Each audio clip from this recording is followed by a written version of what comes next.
Good evening. This is Levent Yıldızgören from TTCV Translate, and I'm with another student who was student at the University of Essex, who took part in the translation challenge in 2019, and his name is Jack Thompson, and we'll talk about his experience and where he works and the overall feeling of the competition and the student life in general. So, Jack, good evening and welcome to the show. Yeah, hello, Levent. Hello, everyone else who may be watching. Yeah, it's a pleasure to speak to you. Well, I mean, I've got the date right. Yeah, it was 2019. 2019, yeah. Yeah, right, and 2019, and it feels like a few months ago, but that's almost two years ago, and it's like yeah. And also we were lucky enough to have you as an intern in our company. So we kind of had this interaction with you, and you spent 3 or 4 months in. Yeah, around 3 months in the summer. Yeah, so during all the dissertation writing time. Yeah. I remember, and yeah, that was really interesting period. And I remember you and Froke did quite a bit of work, different work as well. I think you did some keyword research and so, and I was really, impressed that you and her both took very much a wide interest in the matters to do with localization and languages. So tell us a bit about your journey. What made you what made you interested in languages, and let's hear from you. Absolutely, yeah. So yeah, I did the master's starting 2018 through to 2019 with translation, interpreting, and subtitling at the Uni of Essex. I did it with German. And yeah, I can't remember exactly what time of the year the translation came about, but I was very keen of doing that as well, because translation, obviously studying the course I did, it was my passion.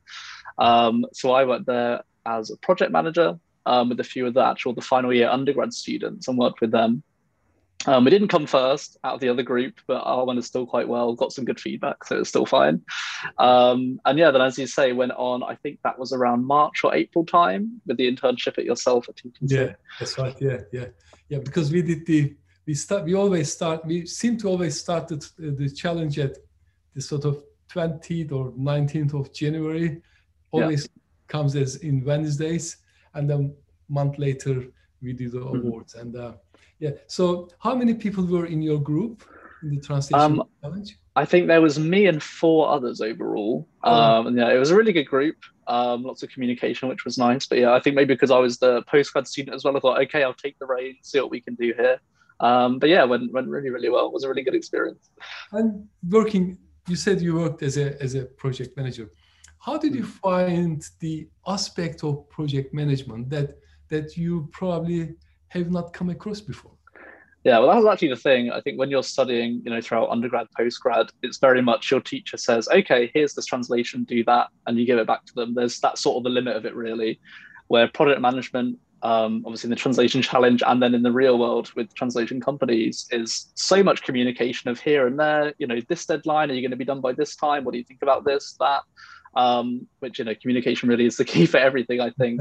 But, it was good as well working with other people, because then you have to compromise as well. It's not just about what you think. You got to say, okay, this is a good idea. This is a good idea. Maybe this is not so good. And then mix everything together to have the best result. Yeah. I think often as well, that input helps actually, when you influence each other and learn from each other. Very, very good points. What was the most interesting barrier you come across, or not barrier, like matter of conflict, or what was it that kind of said, oh, come on, this can't happen, or what was the challenge that came across that struck I think for some things could have been the compromises, for sure. So even the case of some crucial sentences where someone thinks it's got to be this or it's got to be that, and coming up with either a mix of them both, or say, okay, yeah, I'll give you this one, then you give me that one, kind of thing. I think translators can have very strong opinions as well. Although with the education, that's the good thing, I suppose, of mixing it with the sort of course, is that you have to be able to argue for your decisions. which obviously is a really key part of being a translator. You can't just say, because it is, you've got to say why, because of this, have your sources ready. So yeah, that was a challenge, but also a very useful one, I thought, because normally you wouldn't come across that when you're studying, because it's just you. Yeah. I mean, I've been hearing this from a few other students, ex-students that I interviewed, and working as a project manager, you see things that you didn't think of before, and also, like you say, it's a compromise, but it's a compromise. I mean, that's the critical part of project management. Yes, okay, you need to be willing to compromise, but not at the expense of the quality or at the expense of the customer. And what do you think? I mean, could emotions take over at the times? And I think that's just the thing, because everyone with maybe their translation choice thinks that they are doing the best for the overall quality, and that's not always the same thing. It is a game of sort of passions, really, like you say, but that's where the explanation comes in, because if one person can say, I think it's this because of XYZ, and the other person just has that sort of gut feel, maybe you go with the one with the explanations. But it definitely is, I think, a positive compromise, and everyone wants the best, not just trying to argue for the sake of arguing. Yeah. And also, in my opinion, what sometimes bring people to compromise is a clear, what's the word, like a clear definition of what everyone is responsible for. So translator, reviser, proofreader, and the project manager. And the project manager's role can be as like somebody who is almost like a finalizer. Well, guys, this is right, but I feel this is so. Somebody who has a kind of last say in the things, and if it is stated right at the beginning of the project, then I think it's easier to reach a compromise. Otherwise, emotions can be can kind of be overwhelming, and maybe a barrier could present as a barrier in reaching a compromise. And but it's something that the way you're explaining, I believe it came naturally to you. For me, I mean, even with the internship as well, I found out I really like project management, not even just specifically in translation, but in general, sort of having those conflicts and, the really critical thinking of like, what matters here, what's the most important, what are my priorities, something I really like. Yeah. No, excellent. So tell us, what do you do now? Yeah, so after the Masters, we finished then in September. Was funny enough, now we're on LinkedIn, because I got LinkedIn about a month after, and within that week, I'd had a recruiter approach me there saying, okay, yeah, we've got this job over in Cork, working for Apple. That was a German-speaking customer service advisor. A student working for Apple? Yeah, exactly. That'd be also my number one tip: get LinkedIn, because you will have so many job offers on there. But yeah, so then, even at first I didn't know whether to trust it. I thought, I've only just got this. I don't really know how it works properly, but I thought, okay, yeah, I'll do the interview, see how it goes. And at that point, I was doing some freelance translation as well, and just working a part-time job just at a bar. So I thought, what, it's going to be a big change, moving over to a foreign country. I'd never been to Ireland, didn't know anyone there. I thought, if I don't take it, I'm going to regret it. So I went for that, and then loved it really, just right from the start. And how long ago that was for?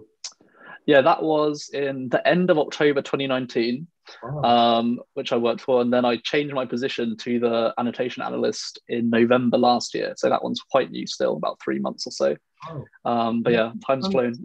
What's that involved? Sorry? The Annotation Analyst, you said. So what does it involve? Of course, if it is within the we can't say too much, obviously. But essentially I'd say you can put it as like sort of content review, evaluation, and it has a sort of linguistic side as well. So I use my German in my job now as well, sort of looking at linguistic things, sort of as specific as I can be, really. But yeah, it's keeping the German part through it anyway, which is what I definitely wanted to do. Brilliant. So really, what you said, I hope the people watching and or listening got that part, is that so you got your first contact with LinkedIn, and were you glad that you had a LinkedIn account? Absolutely, yeah. That's, I mean, even since then, since I moved, especially for Cork, actually, as a hub for sort of German companies or companies that work, operate in German-speaking regions, I get maybe weekly or every 2 weeks recruiters saying, "Yeah, we have this job, we have that job," Yeah, yeah. and lots of them advertise on there as well. So it's honestly the best platform that I've found anyway for jobs. Brilliant, brilliant. So it's a really good tip for anyone Mm, about to graduate or doing their masters. And yeah. yeah, brilliant. So as it happens, we are live streaming this to LinkedIn as well. So I hope Yeah. some other students are watching it, Mm-hmm. because I mean, you're a very good example of what I also defend is that best time to look for a job is, while you're doing dissertation or at the final year, and Yeah. and having that frame of mind, just smooths the whole process, Yeah. So also you had a part-time job. Mm-hmm. I Yeah. believe that also is a big plus, because you're already in that mood. Okay, Mm. is finishing, the studying is finishing, so it's not like, oh God, what am I going to do now? Think, well, I have a part-time job already warmed up, so Yeah, exactly. That's the thing, because as I said, I was doing some freelance translation as well, and just some part-time sort of thing on the weekends when I had time. Um, but I would say even for the first job after you graduate, it wouldn't even be the case of you have to go straight into your perfect dream job. Especially you're still young, you can think you've got to travel, move somewhere else, do it, because I think that first step on the ladder is the hardest, especially now. Looking around for maybe other jobs, yeah. they all want, do you have 1 to whatever many years experience doing whatever it is. That's why I say actually the internship I did with yourself very, very much helped as well, because having that real professional experience is hard to get as a student. Working in a bar doesn't equal, to sort of the office work, working with different people in that capacity is a different ball game. Yeah. Exactly. Now, very interesting. So how do you think, the taking part in the translation challenge, how do you think it has kind of,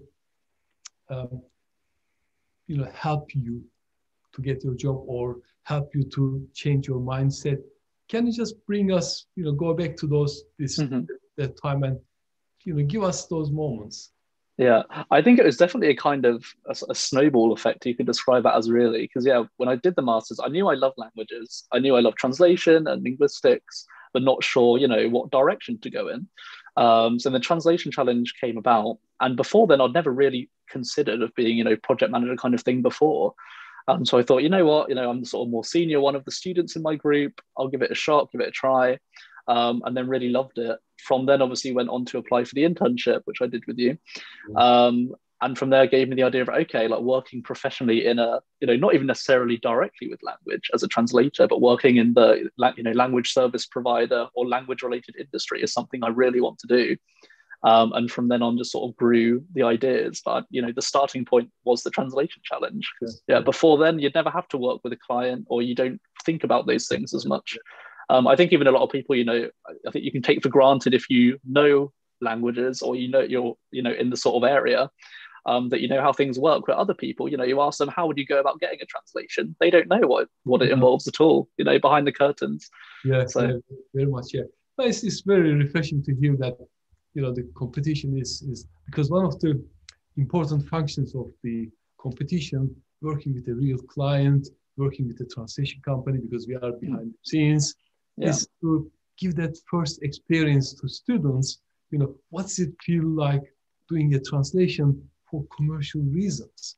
Because a translation could be linguistically perfect, but if it is 1 hour late, it won't be fit for purpose. So the argument then, well, it's a really good translation. In commercial aspect, it's irrelevant. So it gives that kind of understanding and the feel of the commercial reality to the students, and of course, on the other hand, dealing with conflict within the group and finding a compromise, and are different aspects of the competition. So I'm really pleased that this is actually working for that, and I was really proud that so many people are in full-time employment or working for themselves or working as freelancers, which is really great. Yeah. Can you, I mean, what is it that you find attractive in doing languages? And translations? What is the most interesting aspect of it for you? Yeah. Oh, it's a big question. So I think, like, to be fair, like, as long as I can remember even from high school, or that I think doing like French we started with, I always had a fascination with other languages, even just speaking other languages.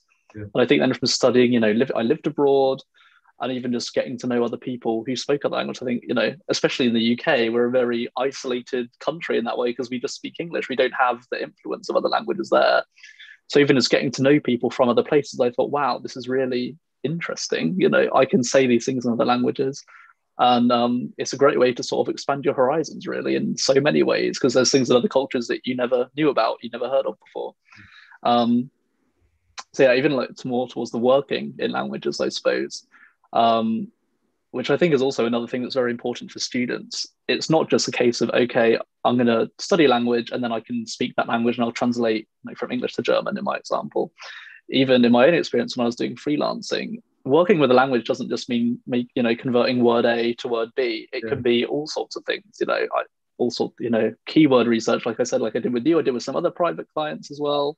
Doing research for them, doing, I don't know, Amazon listings, marketing. There's a whole area related to it where you're not necessarily doing translation every day, but it will be involved in the processes you're involved in. And yeah, I don't know. So it's just sort of an intrinsic thing for me where I'm interested in it. I enjoy it. I like it. Even what I do now, as I say, working with languages every day, I never wake up thinking, oh God, another 9 to 5. You wake up and I feel, okay, yeah, ready to go. Excellent. That's great. Because I remember when you were doing the internship, you were with Kroke, and she's German mother tongue, and I often would hear you speaking in German between yourselves. So that was really striking for me, because a lot of people tend to sort of shy away from speaking the second language, and whereas I was very impressed that you were actually. At times we had to say, no, what was, because we were catching certain words and we would say, what are you talking about now? And, it was making us curious. Well, Jack, that's excellent. And I'm really pleased that things are working for you and you're in the different country. And, and it's lovely catching up with you. Is there anything else, any message that you want to give to the existing students taking part in the competition? To the future generations, I would just say, as I said as well, think about what you're doing before you finish the degree. Even if you just have a couple ideas of options, there's plenty of platforms. Get out there, Prosy, LinkedIn, even Facebook forums. Put yourself out there and you'll learn so many things from the experience of other people. Get an idea. It's like the translation challenge as well. Even if you don't like it, at least you've seen it and you know what it's about. Just be prepared for it, because everything moves very quickly. I can't believe it's now been a year and a half since I graduated. Time's flown by.